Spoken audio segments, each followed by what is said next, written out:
జోగయ్య అనే రైతు ఉన్నాడు. భార్య పిల్లలతో చూడముచ్చటైన కుటుంబం అతడిది. అతడికి రాము అనే 10ఏళ్ల కొడుకు, భాగ్య అనే 5ఏళ్ల కూతురు. అంటే పంచప్రాణాలు తనకున్న కొంత పొలంలో వ్యవసాయం చేసే జోగయ్య చిన్నపాటి గొర్రెల మందను కూడా పెంచుతుండేవాడు. ఒకరోజు పొలంపని చేసే కూలీలతో పొలానికి వెళ్తూ పాటు గొర్రెల మందని తోలుకుని పొలానికి వెళ్లాడు జోగయ్య. అంతేగాకుండా తాను పొలంపనులు చూసుంటుంటే గొర్రెలకు కాపలా ఉంటాడని కొడుకును కూడా పొలానికి తీసుకువచ్చాడు. నాయనా రాము, నేను పక్కనే కూలీలతో పొలంపని చేయిస్తూ ఉంటాను, నువ్వు గొర్రెల మందను జాగ్రత్తగా గమనిస్తూ ఉండు అని చెప్పాడు జోగయ్య. కాని ఇక్కడకు అప్పుడప్పుడు పెద్దపులి వస్తూ ఉంటుంది కాబట్టి చాలా జాగ్రత్తగా ఉండాలని హెచ్చరికగా చెప్పాడు. ఒకవేళ పులి వచ్చినట్లయితే గట్టిగా కేకలు వేయమని చెప్పి కూలీలతో పనులు చేయించటంలో మునిగిపోయాడు జోగయ్య. అసలే ఆకతాయి కుర్రాడైన రాము తండ్రిని ఆటపట్టించాలని అనుకున్నాడు. అనుకున్నదే తడవుగా నాన్న పెద్దపులి వచ్చింది అంటూ పెద్దగా అరిచాడు. నిజంగానే పులి వచ్చిందేమో అనుకున్న జోగయ్య కూలీలతో కలిసి పెద్ద పెద్ద కర్రలు గడపారలతో పరుగున వచ్చాడు.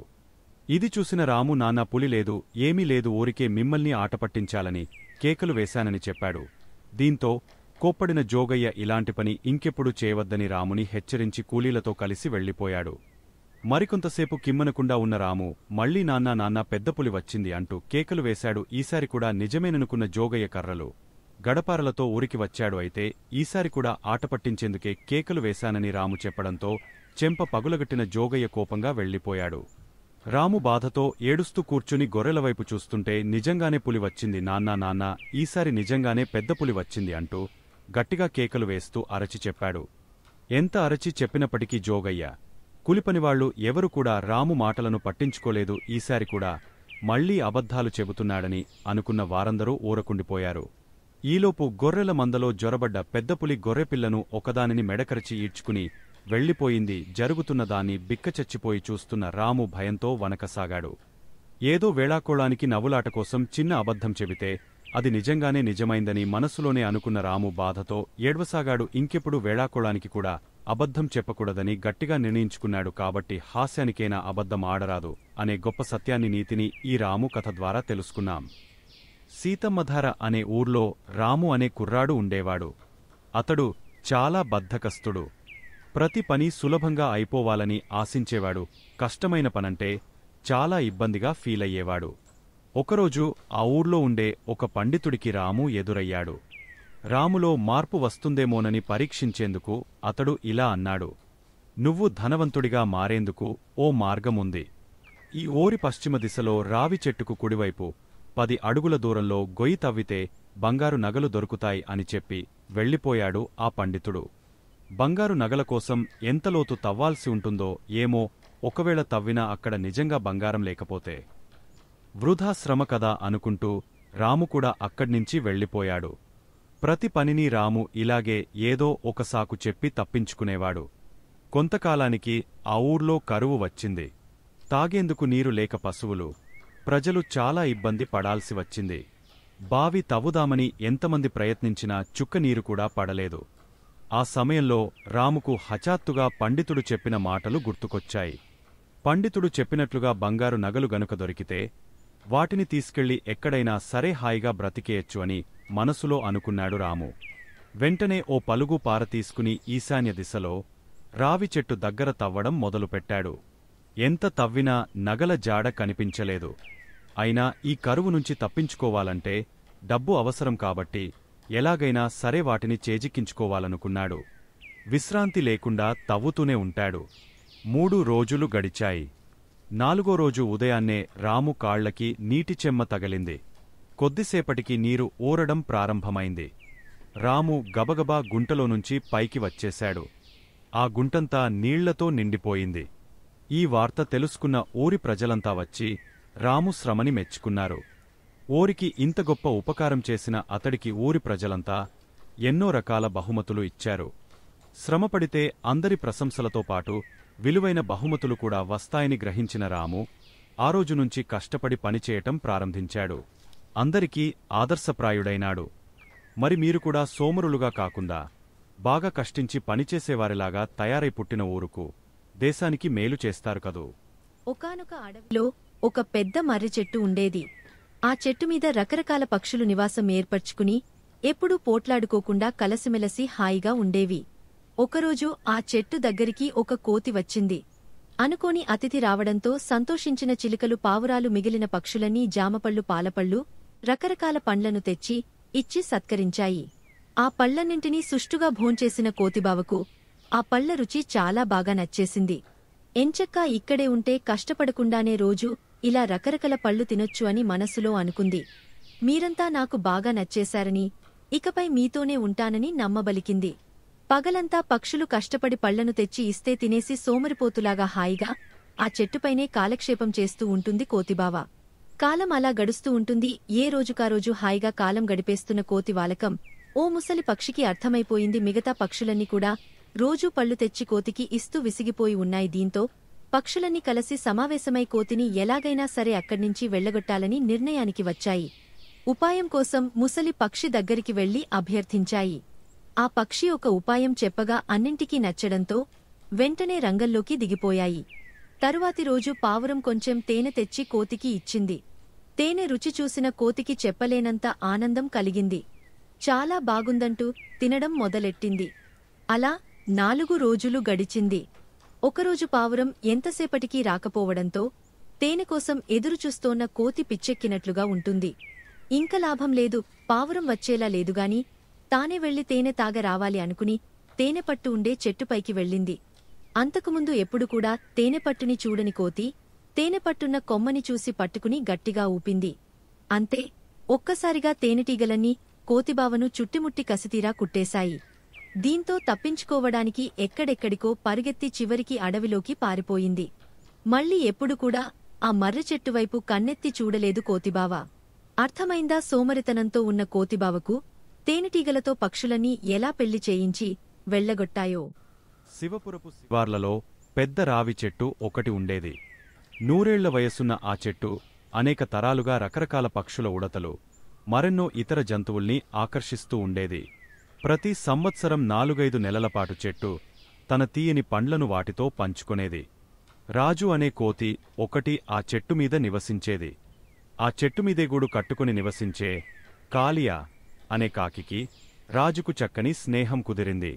రెండూ ఆడుకుంటూ జోకులు వేసుకుంటూ ఒకరి అనుభవాలనొకరు పంచుకుంటూ సంతోషంగా ఉండేది. ఒక రోజున రాజుకు చెట్టు మొదట్లోనే ఒక వింత వస్తువు కనబడింది. అదొక సన్నమూతి కూజ, మెడ వరకు నేలలో పూడిపోయి ఉన్నది. ఆ కూజాలో దాదాపు సగం వరకు వేయించక శనగపప్పులు ఉన్నాయి. కోతులకు వేయించిన శనగపప్పు అంటే చాలా ఇష్టం. రాజుకు వాటిని చూసి ఎక్కడలేని సంతోషం కలిగింది. ఆ సమయానికి కాలియా చెట్టుమీదనే ఉన్నది. క్రింద నుండే అరిచింది రాజు, ఓ కాలియా చూడు, ఇవ్వాళ్ల ఎంత మంచిరోజో ఏంటో ఊహించు, నాకోసం భోజనం నా ఇంటి గడపకే వచ్చింది. అది నీ నాకిష్టమైన భోజనం. కాలియాకు అదంతా నమ్మశక్యం కాలేదు. ఏ వేటగాడో కోతుల్ని పట్టుకునేవాడో పన్నిన ఉచ్చు కావచ్చుననిపించింది. అది కోతికంటే ఎత్తునుండి లోకాన్ని చూస్తుంది కనుకనేమో దానికి మనుషుల ప్రవర్తన గురించి కొంచెం ఎక్కువే తెలుసు. వాళ్లు జంతువుల్ని పట్టేందుకు వాడే తెలివితేటల్ని చూస్తే దానికి ఒకంత భయం కూడాను. అందువల్ల అది రాజుతో, ఒరే దాని మానాన దాన్ని వదిలేయి. వేయించిన శనగపప్పుల మీద యావ తగ్గించుకో, ఈ ఒక్కసారికి వాటిని తినకపోతే ఏమీ కాదులే, ఎందుకు లేనిపోని ప్రమాదాల్లో పడతావు అన్నది. కాని రాజు కాకి సలహాను తీసుకోలేదు. ఎదురుగా కనబడుతున్న ఆహారపు రుచి గురించిన ఊహలు దాని మనసును వశం చేసుకున్నాయి. ఆ పరవశంలో అది అసలు కాలియా ఏం చెప్తున్నది పూర్తిగా విననేలేదు. ఈ కాకి ఎప్పుడు వద్దు అనే అంటుంటుంది. దాని ముందుచూపు కొన్నిసార్లు మేలు చేస్తుంటుంది నిజమే, కాని అది అన్నిసార్లు ఎలా పనిచేస్తుంది పట్టుబడకుండా. ఈ పనుల్ని ఎలా అందుకోవాలో తెలుసు నాకు కనీసం ఆ మాత్రం తెలివితేటలు లేవా? కోతులు చాలా తెలివైనవి. బహుశా ఈ కాకి మా తెలివితేటల్ని తక్కువగా అంచనా వేసి ఉంటుంది. నేను జాగ్రత్తగా ఉండాలి, కాని ఈ పప్పుల్ని ఎలాగైనా సరే తినాల్సిందే అనుకున్నదది. అలా అనుకొని అది కూజా దగ్గరికి వెళ్ళింది. సన్నటి దాని చేయి కూజాలోకి సులభంగానే దూరింది. లోపల కూజా విశాలంగానే ఉన్నది. రాజు తనకు వీలైనన్ని పప్పుల్ని పిడికిట పట్టింది. అటూ ఇటూ చూసింది. ఎలాంటి ఉచ్చు లేదు. దానికి చాలా సంతోషం వేసింది. కాని చేతిని బయటికి తీద్దామని చూసేటప్పటికి చెయ్యి బయటికి రాలేదు. మూసిన పిడికిలి సన్నమూతిలోకి దూరటం లేదు. రాజు తన శక్తినంతా ఉపయోగించి చేతిని బయటికి లాగేందుకు ప్రయత్నించింది. చేతిని అన్ని వైపులకు వంచి లాగచూసింది. ఏం చేసినా దాని వేళ్లకు కూజా రాచుకుని పెచ్చులు ఊడినాయి. తప్పిస్తే పిడికిలి మాత్రం కూజాలోంచి బయటికి రాలేదు. నొప్పికొద్దీ అది అరవటం మొదలుపెట్టింది, పిడికిలిని మాత్రం తెరవటం లేదు. కొద్ది దూరంలోనే ఉన్న కోతులు పట్టేవాడికి రాజు అరుపులు వినబడినాయి.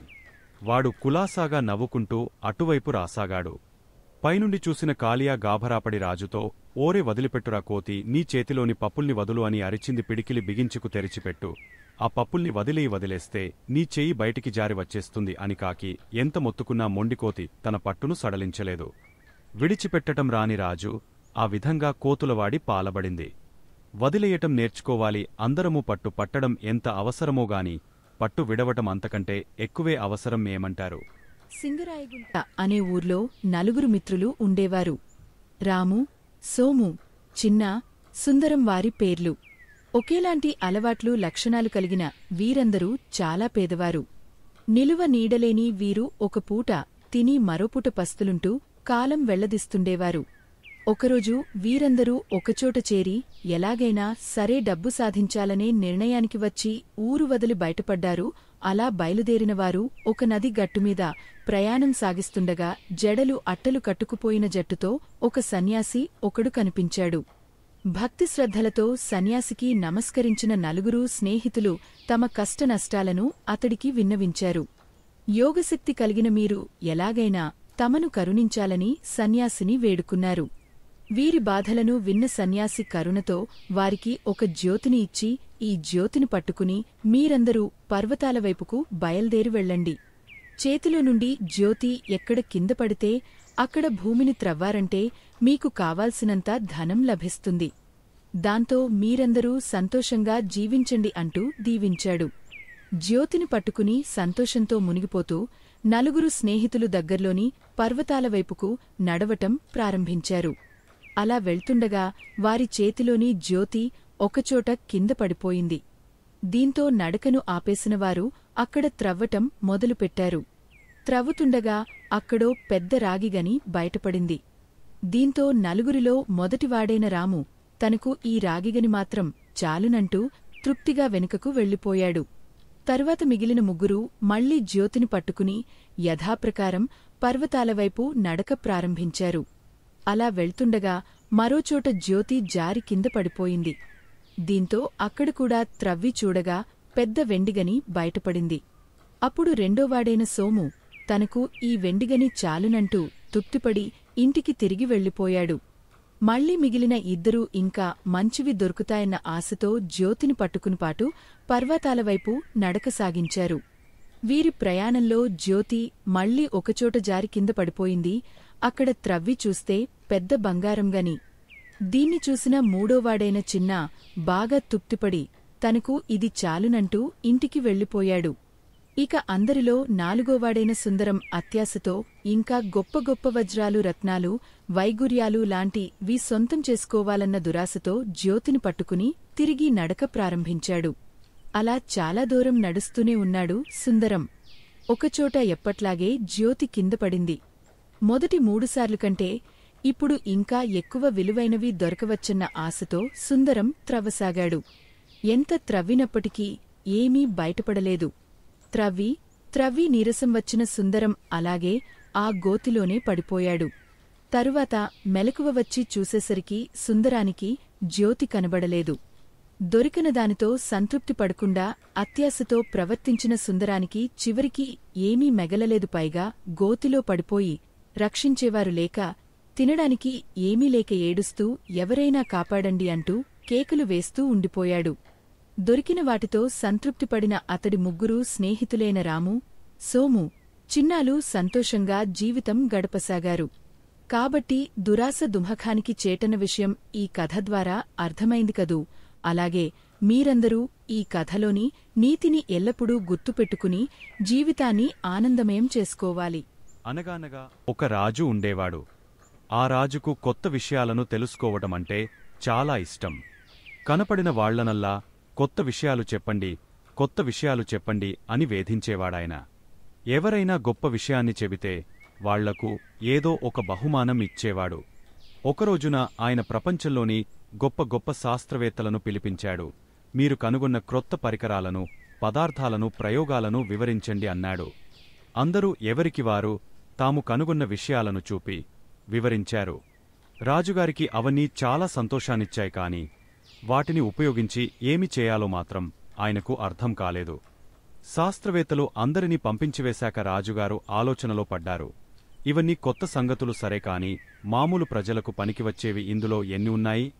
అసలు నా రాజ్యపు ప్రజల అవసరాలను ప్రతిబింబించేవిగా ఈ ప్రయోగాలు ఎందుకు లేవు అని.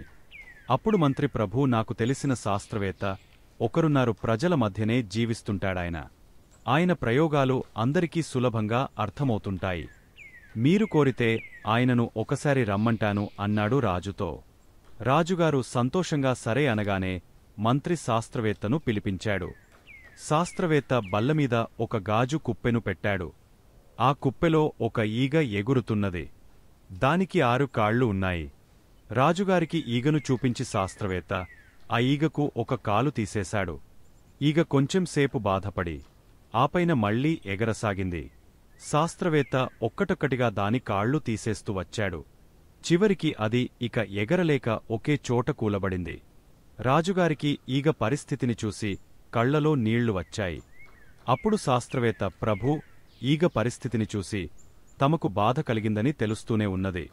అయితే తమరు గమనించాల్సింది వేరే ఉన్నది.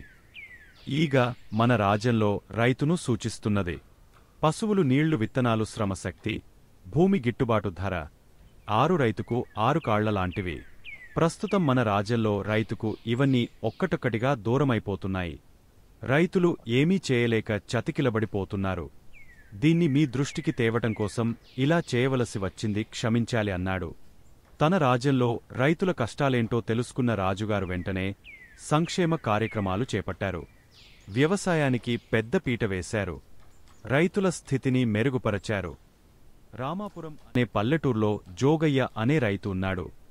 భార్యా పిల్లలతో చూడముచ్చటైన కుటుంబం అతడిది. అతడికి రాము అనే 10 ఏళ్ల కొడుకు, భాగ్య అనే 5 ఏళ్ల కూతురు అంటే పంచప్రాణాలు. తనకున్న కొంత పొలంలో వ్యవసాయం చేసే జోగయ్య చిన్నపాటి గొర్రెల మందను కూడా పెంచుతుండేవాడు. ఒకరోజు పొలం పని చేసే కూలీలతో పొలానికి వెళ్తూ పాటు గొర్రెల మందని తోలుకుని పొలానికి వెళ్లాడు జోగయ్య.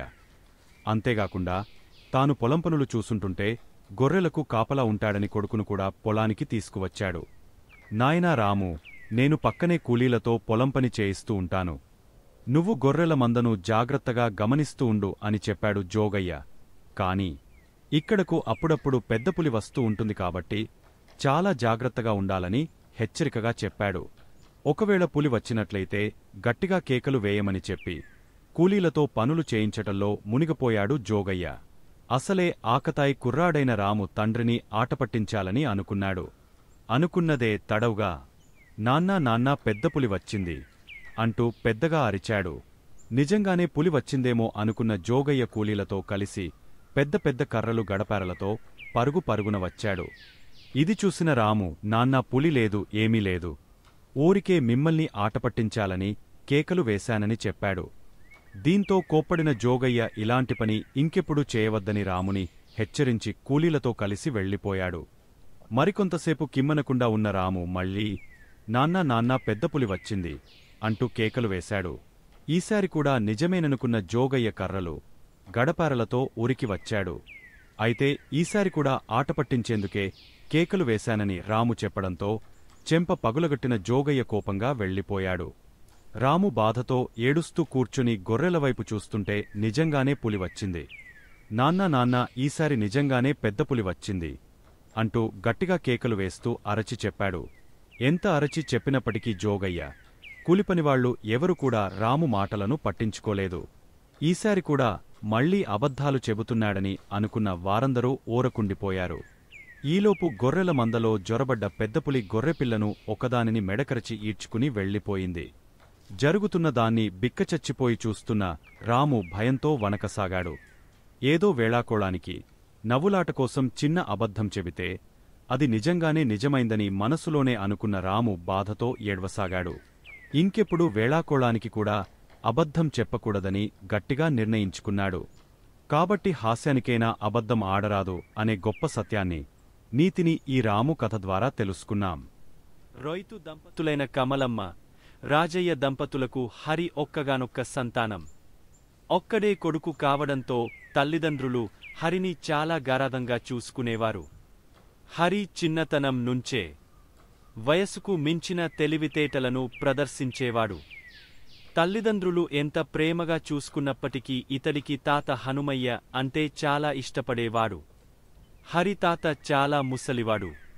ఏ పని చేయలేడు. పైగా ఆయనకు అన్ని పనులకు కోడలు సపర్యలు చేయాల్సి వచ్చేది. ఇలా పొద్దస్తమానం అతడికి పనులు చేసి పెట్టడానికి హరి తల్లికి చాలా కష్టంగా ఉండేది. దీంతో ఆమె అతడిపై కోపం పెంచుకుంది. ఎన్ని రోజులు తనకు ఈ కష్టాలు? ఈ ముసలాడు పోయే కాలమే రాదా అంటూ ఆమె చాలా రోజులు ఎదురుచూసింది. అయితే ఆయన గుండ్రాయిలా ఆరోగ్యంగా ఉండేవాడు. దీంతో ఓపిక నశించిన హరి తల్లి తన భర్తతో, మీ నాయనతో నాకు ప్రాణం విసిగిపోతోంది. ఇంట్లో చాకిరీ అంతా ఒక ఎత్తైతే ఆ ముసలాడి చేసే చాకిరీ మరో ఎత్తుగా ఉంది అంటూ బాధపడింది. బాధపడకు, ముసలాడైపోయాడు. ఇంకెంత కాలం బ్రతుకుతాడులే అంటూ భార్యను ఓదార్చాడు రాజయ్య. ఎంతమంది చచ్చిపోయినా ఆయన మాత్రం దుడ్డుకర్రలాగా ఉంటాడు. ఈ జన్మకు నేను సుఖపడే యోగమే లేనట్లుంది అంటూ కోప్పడింది ఆమె. తనకు ఆయుష్యున్నన్ని రోజులు బ్రతకని ఏం చేస్తాం, చేతులారా చంపుకుంటామా అన్నాడు రాజయ్య. ఏం చంపితే బతికి ఆయన ఎవరిని ఉద్ధరించాలి అంటూ విరుచుకుపడింది కమలమ్మ. ఎలాగైనా సరే ఆ ముసలాడి పీడ వదిలించమని భర్తను కోరింది. అయితే రాజయ్యకు తన తండ్రిని చేతులారా చంపటమంటే మొదట్లో చాలా ఫోరంగా కనబడింది. అయితే పెళ్ళాం చాలా రోజులు పోరిన మీదట ఆమె మాటలు విని అందులో ఏమీ తప్పులేదని భావించాడు రాజయ్య. తండ్రిని ఎవరికీ తెలియకుండా చంపేసి మాయం చేసేందుకు ఒక ఉపాయం ఆలోచించాడు. అంతే అనుకున్నదే తడవుగా తండ్రి దగ్గరికి వెళ్లి, నాయనా, పొరుగుళ్ళో అప్పు మాట్లాడాను, వాళ్లు నువ్వు రాకపోతే ఇవ్వమన్నారు, ఓపిక చేసుకుని బండి మీద బయలుదేరు అన్నాడు. ముసలివాడు నిజమేననుకుని బయలుదేరాడు. తాతను విడిచి ఒక్క క్షణం ఉండని హరి కూడా ఎవరు ఎన్ని చెప్పినా వినకుండా తాతతోపాటే బండి ఎక్కి కూచున్నాడు. తప్పేది లేక రాజయ్య తండ్రిని, కొడుకును వెంటపెట్టుకుని బయలుదేరాడు. అలా వెళ్తూ దారిలో ఒకచోట రాజయ్య బండి ఆపి, ఇప్పుడే వస్తా అంటూ బండిలో ఉన్న పార ఒకటి తీసుకుని చెట్ల మధ్యకు వెళ్లాడు. హరి కూడా తాతతో ఇప్పుడే వస్తా అని చెప్పి మరొక పార తీసుకుని తండ్రి వెనకే చప్పుడు కాకుండా వెళ్లాడు. కొంత దూరం వెళ్ళాక తండ్రి ఒక పొద పక్క గూయి తవ్వుతూ కనిపించాడు. అదే పొద అవతలివైపు చేరి అక్కడ తాను కూడా ఒక గూయి తవ్వనారంభించాడు హరి. ఆ చప్పుడు విన్న రాజయ్య పని ఆపి పొద అవతలికి వెళ్లి కొడుకును చూసి ఆశ్చర్యపోతూ, ఎందుకక్కడ గూయి తవ్వుతున్నావో అని అడిగాడు. నువ్వెందుకు తవ్వుతున్నావో నేను అందుకే అన్నాడు హరి. నేనెందుకు తవ్వుతున్నానో నీకు తెలుసా? కోపంగా అడిగాడు తండ్రి. నాకు తెలీదు, నువ్వెందుకు తవ్వుతున్నావో అన్నాడు. నా తండ్రిని పూడ్చటానికి గొయ్యి తవ్వుతున్నాను. నేను ఆయన కొడుకును కాబట్టి ఆయన చస్తే పాతి పెట్టాల్సిన బాధ్యత నాకుంది అని అన్నాడు. ఆయన ఇంకా బతికే ఉన్నాడుగా? బాధగా ప్రశ్నించాడు హరి తండ్రిని. అవును, కాని నేను ఇప్పుడు ఆయనను చంపేసి ఆ తరువాత పాతిపెడతాను అని అన్నాడు. అంతే హరి కోపంతో, ఓహో అలాగా, అయితే నా తండ్రి చస్తే నాకు కూడా పాతిపెట్టాల్సిన బాధ్యత ఉంది అన్నాడు. కొడుకు మాటలకు సరాఫాతంగా గుచ్చుకోగా అప్పటికిగాని తాను చేస్తున్న తప్పేంటో తెలియని రాజయ్య సిగ్గుతో తలవంచుకున్నాడు. పార తీసుకుని కొడుకును పోదాం పద అంటూ తండ్రితో పాటు తిరిగి ఇంటికెళ్ళిపోయాడు. ఈపాటికి ఆ ముసలాడి పీడ వదిలే ఉంటుందన్న సంతోషంతో కమలమ్మ రకరకాల పిండివంటలు చేసి భర్త కోసం, కొడుకు కోసం ఎదురు చూస్తూ ఉంటుంది. బండిలోంచి ముగ్గురు దిగటంతో నిరుత్సాహపడిన ఆమె ఏమయింది అంటూ భర్తను ప్రశ్నించింది. అప్పుడు రాజయ్య భార్యతో జరిగినదంతా చెప్పాడు. అంతా విన్న కమలమ్మకు గుండె చివుక్కుమంది. వాణ్ణి ఎంత ప్రేమగా పెంచుతున్నాం, తండ్రికే గొయ్యి తవ్వుతాడా? ఇక వాడి ముఖం చూసేదెలా అంటూ విరుచుకుపడింది. అప్పుడు రాజయ్య, నా తండ్రి మాత్రం నన్ను గారాగంగా పెంచలేదా? ఇక మీదటైనా బుద్ధిగా ఉండు అంటూ ఆమెని హెచ్చరించాడు. పసిప్రాయంలోనే తల్లిదండ్రులను పోగొట్టుకున్న సీనయ్యను ఓ అవ్వ చేరదీసి ఆప్యాయంగా పెంచి పెద్ద చేసింది. అదే ఊర్లోని ఆలెల్లో పనిచేసే అవ్వకు ఆ గ్రామస్తులు తృణమో పనమో సమర్పించుకునేవాళ్లు. అవ్వ ఉండేందుకు ఊరి చివర్లో ఓ గుడిసెను కూడా వేయించారు. దాంట్లోనే అవ్వ, శివయ్య జీవనం గడిపేవారు. అవ్వ కష్టపడి సీనయ్యను పెంచేది కాని వాడిని ఏమాత్రం కష్టపడనిచ్చేది కాదు. దీంతో సీనయ్య సోమరిపోతుగా తయారయ్యాడు. అందరూ పనికిరానివాడిని తిడుతుంటే వాడు కోపంతో తిరగబడేవాడు. ఎలాగైనా సరే సీనయ్యను ప్రయోజకుడిని చేయాలనుకున్న అవ్వ చదువు సంధ్యలు నేర్పించేందుకు బడిలో చేర్పించింది. అయితే బడిలో పిల్లలను కొడుతున్నాడన్న కారణంతో పంతులు వాడిని బడికి రానివ్వలేదు. దాంతో చదువు సాగకపోగా వాడి మొరటుతనం పెరగసాగింది. ఒకరోజు అవ్వకు ఉన్నట్టుండి ఆరోగ్యం చెడి మంచం పట్టింది. తాను చనిపోవడం తప్పదనుకున్న ఆమె మనవని దగ్గరికి పిలిచి, నాయనా శివయ్య, అందరూ నిన్ను పనికిమాలినవాడివని గేలి చేస్తున్నందుకు బాధపడి వాళ్యమీద తిరగబడి గొడవలు తెచ్చుకోవద్దు. ఈ సృష్టిలో పనికిమాలినదంటూ ఏది ఉండదు. దేని ప్రయోజనం దానికి ఉంటుంది. ఈరోజు ఇలా అన్నవరే రేపు నిన్ను మంచివాడివి అంటారు. ఆ దేవుడే నీకు రక్షగా ఉంటాడు అని చెప్పి కన్నుమూసింది. అవ్వ పోయాక ఊరిజనం సీనయ్యను మరింత చులకనగా చూడసాగారు. దీంతో ఈ ఊర్లో నుంచి బయటికి వెళ్లిపోయి అవ్వ చెప్పినట్లుగా ప్రయోజకుడే తిరిగి వచ్చి అందరి దగ్గర మెప్పు పొందాలని అనుకున్నాడు. గుడిసెలో ఒక మూలగా అవ్వ వాడిన చింకి గోతాం, దాని పక్కన గూట్లో సూది కనిపించాయి. వాటిని చూడగానే ఈ సృష్టిలో పనికిరానిదంటూ ఏదీ లేదు అని చెప్పిన అవ్వమాటలు గుర్తుకు రాగా అక్కడ్నించి బయటపడ్డాడు. అలా వెళ్తుండగా ఒక అడవిలో ఓ పెళ్లి బృందాన్ని బందిపోటు దొంగల నుంచి కాపాడడంతో సీనయ్యను మెచ్చుకుంటూ వాళ్లు 10 కాసుల బంగారు నాణేలను బహుమతిగా ఇచ్చారు. బంగారు కాసులు వచ్చిన ఉత్సాహంతో సీనయ్య వేగంగా నడవసాగాడు. అడవిదాటి కొంత దూరం పోయేసరికి వాడికి ఒక మామిడితోపులో కొంతమంది గుసగుసలాడుతూ మాట్లాడుకోవడం కనిపించింది. దగ్గరికెళ్లిన సీనయ్య సంగతేంటని అడిగాడు. మహారాజా, వారిని చూసి తిరిగి వస్తున్న మా జమీందారు భోజనం కోసం ఇక్కడ విడిది చేశారు. కాళ్ళు కడుక్కునేందుకు చెప్పులు విడిచినప్పుడు ముళ్ళు గుచ్చుకుపోయింది. ఎలా తీయాలో మాకు పాలుపోవడం లేదని చెప్పారు సేవకులు. ఓస్ ఇంతేనా అంటూ తన దగ్గరున్న సూదిని తీసి ముందుకెళ్లిన సీనయ్య జమీందారు కాలినుంచి ముళ్ళును సునాయాసంగా తీసిపారేశాడు. దీంతో ముళ్ళు బాధ నుంచి బయటపడ్డ జమీందారు మెచ్చుకున్నాడు.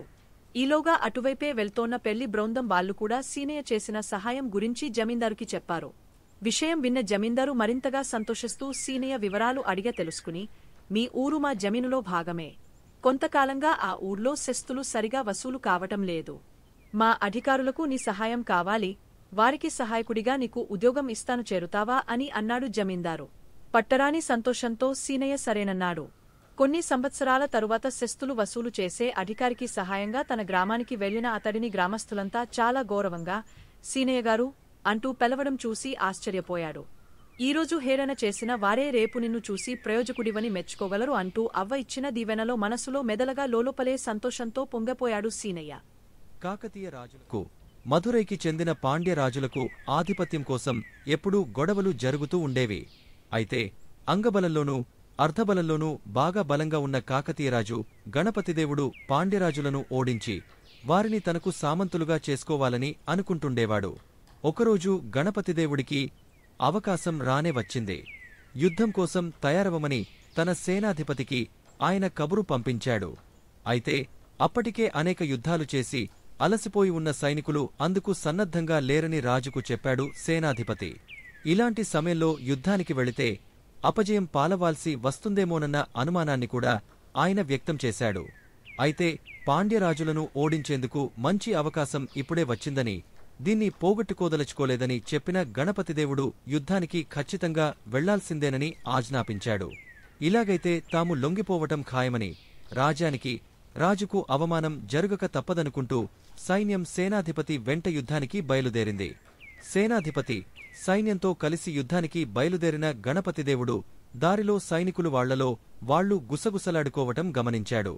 గెలుపు సాధించే నమ్మకం సైనికులు ఎవరిలోనూ లేదని గ్రహించిన ఆయన వారిలో ఆత్మవిశ్వాసం కలిగించే ఉద్దేశ్యంతో ఒక అమ్మవారి ఆలయం ఎదుట గుర్రాన్ని ఆపాడు. గుడి లోపలికి వెళ్లి అమ్మవారికి నమస్కరించి బయటకు వచ్చిన రాజు, ఇప్పటికే అలసిపోయి ఉన్న మీరు ఈ యుద్ధంలో గెలవలేమని అనుకుంటున్నారు కదూ, ఈ విషయంలో అమ్మవారి సంకల్పం ఎలా ఉందో తెలుసుకుందాం రండి అంటూ పిలిచాడు. ఒక నాణెము తీసి చూపించి, బొమ్మ బొరుసు వేస్తాను, నాణెముపై గల రాజముద్రిక పడిందంటే అమ్మవారు మనల్ని దీవించినట్లే, విజయం మనదే, అదే బొరుసు పడితే మనం వెనక్కి వెళ్లిపోదాం అంటూ నాణెంపైకి ఎగురవేశాడు. అంతే, నాణంపై రాజముద్రిక కనిపించింది. నాణెముపై రాజముద్రిక కనిపించగానే సైనికులలో ఒక్కసారిగా ఉత్సాహము ఊరకలు వేసి గంగా ప్రవాహంలా సైన్యము ముందుకు సాగింది. గెలుపు తమదేననే ఆత్మవిశ్వాసంతో శత్రు సైనికులను చీల్చి చెండాడారు. రాజు గణపతిదేవుడు మధురై పాండ్యరాజులతో తలపడి వారిని చిత్తుగా ఓడించి వారి మిత్రరాజు కొప్పెరుజంగను తనకు దాసోహమయ్యేటట్లు చేసుకున్నాడు. యుద్ధంలో విజయానంతరం సైనికులంతా సంతోషంలో మునిగి ఉండగా రాజు వద్దకు వచ్చిన సేనాధిపతి యుద్ధానికి సంసిద్ధంగా లేని సైన్యం చేతనే యుద్ధం చేయించి విజయం సాధించడం ఆశ్చర్యంగా ఉంది ప్రభూ అని అన్నాడు. అప్పుడు గణపతిదేవుడు నవ్వుతూ తాను అమ్మవారి గుడి దగ్గర వేసిన బొమ్మ బొరుసు వెండి నాణేన్ని చూపించాడు. నాణెం రెండువైపులా రాజముద్రిక ఉండటం గమనించిన సేనాధిపతి రాజుకు వినయంగా నమస్కరించి అక్కడి నుండి వెళ్లిపోయాడు. ఈ కథను బట్టి మీకు ఏం అర్థమైందో చెప్పండి. అన్నింటికంటే ఆత్మవిశ్వాసం చాలా ముఖ్యమని అర్థమైంది కదూ. యుద్ధానికి ఏమాత్రం సంసిద్ధంగా లేని సైన్యంలో ఆత్మవిశ్వాసాన్ని పెంపొందించేందుకు రాజు తెలివిగా వెండి నాణెం రెండువైపులా రాజముద్రిక ఉన్నదాన్నే బొమ్మ బొరుసు వేశాడు. వారిలో ఉత్సాహం ఊరకలు వేసేలా చేశాడు. కాబట్టి ఈ కథ ద్వారా మనం అర్థం చేసుకోవాల్సింది ఏంటంటే ఆత్మవిశ్వాసముంటే మనం దేన్నైనా సాధించవచ్చు. ఒక చిన్న నీటి సరస్సులో పక్షులన్నీ కలసిమెలసి జీవనం సాగిస్తుండేవి. అందులో ఎక్కువగా హంసల సంఖ్య ఎక్కువగా ఉండేవి. ఓ ఎండాకాలంలో ఆ సరస్సులో నీరు తక్కువ అవడంతో బాతులన్నీ వలస వెళ్లిపోయాయి. అందులో ఒక్క నల్లని బాతు మాత్రం అక్కడే హంసలతో పాటు ఉండిపోయింది. హంసల్లో పెద్ద వయసు కలిగినవి తమ పిల్లలతో పాటు ఈ నల్లబాతు పిల్లను కూడా చేరదీసి తమతోనే ఉంచుకోసాగాయి. ఇది నచ్చని చిన్న వయసు హంసలన్నీ బాతు పిల్లను ఏడిపించేవి. తమతో ఉండవద్దని, నువ్వు అందంగా ఉండవు, మేము చూడు ఎంత తెల్లగా ఉన్నామో అంటూ మాటలతో గాయపర్చేవి. వీటన్నింటినీ మౌనంగా భరించిన నల్ల బాతుపిల్ల ప్రతిరోజూ గట్టుపైన కూర్చుని బాగా ఏడ్చేది. ఎన్ని రోజులు గడుస్తున్నా చిన్న హంస పిల్లలు ఏవీ దాన్ని దగ్గరకు రానియలేదు. దీంతో ఆ బాధ భరించలేని నల్లబాతు అక్కడ్నించి దూరంగా వెళ్లిపోయి ఒక చిన్న చెరువులో ఉండిపోయింది. అక్కడ దాన్ని ఎవరూ ఏడిపించేవారు లేకపోవడంతో సంతోషంగా రోజులు వెళ్లదీయసాగింది. అయితే చిన్న హంసలు తనను దగ్గరికి రానియకపోయినా బిడ్డకంటే ఎక్కువగా చూసుకున్న తల్లి హంసలను ఒకసారైనా చూసి రావాలన్న కోరిక కలిగింది నల్లబాతుకు. ఇంకేముంది అనుకున్న వెంటనే సొంత గూటికి బయలుదేరింది. అక్కడికి వెళ్లిన నల్లబాతు ఆశ్చర్యంతో నోరెళ్లబెట్టింది.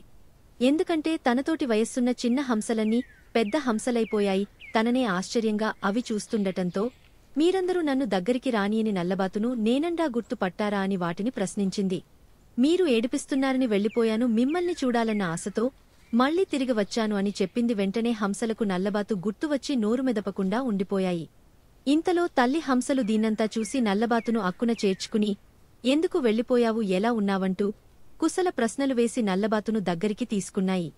దీన్ని చూసి ఈర్ష్యతో వెళ్లిపోతున్న పెద్దవైన హంసపిల్లలను తల్లి హంసలు పిలిచి చీవాట్లు పెట్టాయి. మీరంతా బయటకు కనిపించే అందాన్నే చూస్తున్నారు, మనసును చూడటం లేదు. రంగు నల్లనైనప్పటికీ బాతుకు మనమందరమంటే ఎంతో ప్రేమ. మనం మర్చిపోయినప్పటికీ మనల్ని గుర్తుపెట్టుకుని అంత దూరం నుంచి వెతుక్కుంటూ వచ్చింది. అలాంటిదాన్ని బాధపెట్టడం మంచిది కాదు.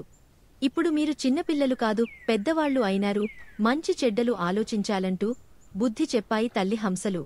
దీంతో చేసిన తప్పును తెలుసుకున్న హంస పిల్లలు తమను మన్నించమని నల్లబాతును కోరాయి. నల్లబాతు సంతోషంగా వాటిని స్వీకరించటంతో ఆనందంగా నీళ్లలోకి గంతులు వేసుకుంటూ చేపలు పట్టేందుకు వెళ్లిపోయాయి. ఇక అప్పటినుంచి అవన్నీ కలసిమెలసి ఐకమత్యంతో సంతోషంగా జీవనం గడపసాగాయి.